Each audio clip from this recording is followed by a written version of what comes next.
Hi നമസ്കാരം, എല്ലാവർക്കും സുഖമല്ലേ? ഇന്ന് ഞാൻ നിങ്ങൾക്ക് പരിചയപ്പെടുന്ന ഒരു മഷ്റൂം മസാലയാണ്. ഇതൊരു സൈഡ് ഡിഷായിട്ടൊക്കെ ചോറിൻ്റെ കൂടെ ഉപയോഗിക്കാം.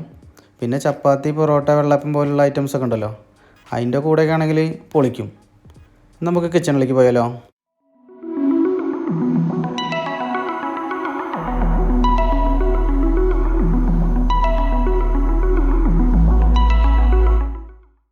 ചൂടായ എണ്ണയിലേക്ക് 2-3 പട്ടട പീസും പിന്നെ 2-3 കരയാമ്പൂവ്, 1/2 സ്പൂൺ ജീരകവും കൂടിയിട്ടൊന്ന് ചെറുതായി മൂപ്പിച്ചെടുക്കാം.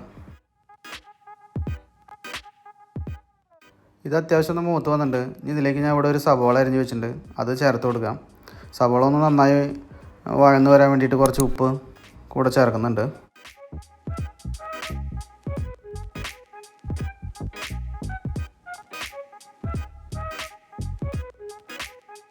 സവോളയൊക്കെ നന്നായി അത്യാവശ്യം മൂത്ത് വന്നിട്ടുണ്ട്. ഇനി വെളുത്തുള്ളി ഇഞ്ചിയും കൂടിയിട്ടുള്ള പേസ്റ്റ് ഉണ്ടല്ലോ, അതൊന്ന് ചേർത്ത് കൊടുത്ത് ഒന്ന് ചൂടാക്കാം. ഞാൻ ഇവിടുത്തെ കുറച്ച് കൂടുതൽ ചേർത്തിട്ടുണ്ട്. വെളുത്തുള്ളിയുടെ മണം അത്ര ഇഷ്ടമല്ലാത്തവർ ഇത് കുറച്ച് ചേർത്താൽ മതിയാവും ഇതിൻ്റെ ക്വാണ്ടിറ്റി. ഇനി ഞാനിവിടെ ഇതിലേക്ക് ഒരു തക്കാളി കുറച്ച് അണ്ടിപ്പരിപ്പും കൂടിയിട്ട് ഇങ്ങനെ അരച്ച് വെച്ചിട്ടുണ്ട്. തക്കാളി വേവിച്ചതൊന്നല്ല, പച്ച തക്കാളി തന്നെ, അത് അണ്ടിപ്പരിപ്പും കൂടിയിട്ട് മിക്സിയിൽ അരച്ചിട്ടുള്ള ഒരു പേസ്റ്റാണ്. അപ്പോൾ ഗ്രേവിക്ക് കുറച്ച് തിക്ക് കിട്ടാൻ വേണ്ടിയിട്ടാണ് ഇങ്ങനെ ചെയ്തത്. നമ്മുടെ ഗ്രേവിയൊക്കെ നല്ല രീതിയിൽ ഇങ്ങനെ ഒരു മൂത്ത് ഇങ്ങനെ ആയിട്ടുണ്ട്, വലുവായിട്ടുണ്ട്.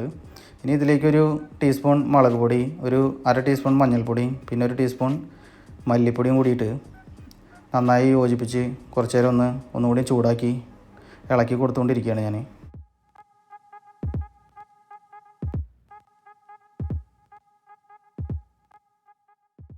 ഇപ്പം നല്ലൊരു മണമൊക്കെ വരുന്നുണ്ട്. നമ്മുടെ ഇഞ്ചി, വെളുത്തുള്ളി, അണ്ടിപ്പരിപ്പ്, തക്കാളിയുടെയും ഒക്കെ കൂടി ജീരകത്തിൻ്റെ ഒക്കെ നല്ല മണം വരുന്നുണ്ട്.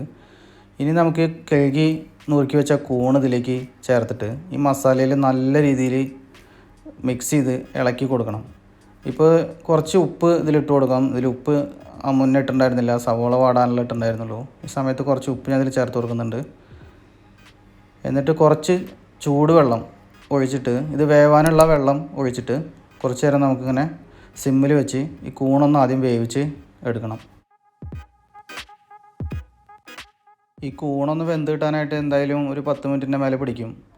അപ്പോൾ അത് അടി പിടിക്കാതെ ഇടയ്ക്കൊന്ന് ഇളക്കി കൊടുക്കണം.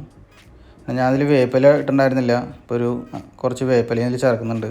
എന്നിട്ട് ഒന്നുകൂടി നന്നായി ഒന്ന് ഇളക്കി യോജിപ്പിച്ച് കൊടുക്കുകയാണ്. ഇടയ്ക്കിടയ്ക്ക് ഇങ്ങനെ ഇളക്കി കൊടുക്കണം.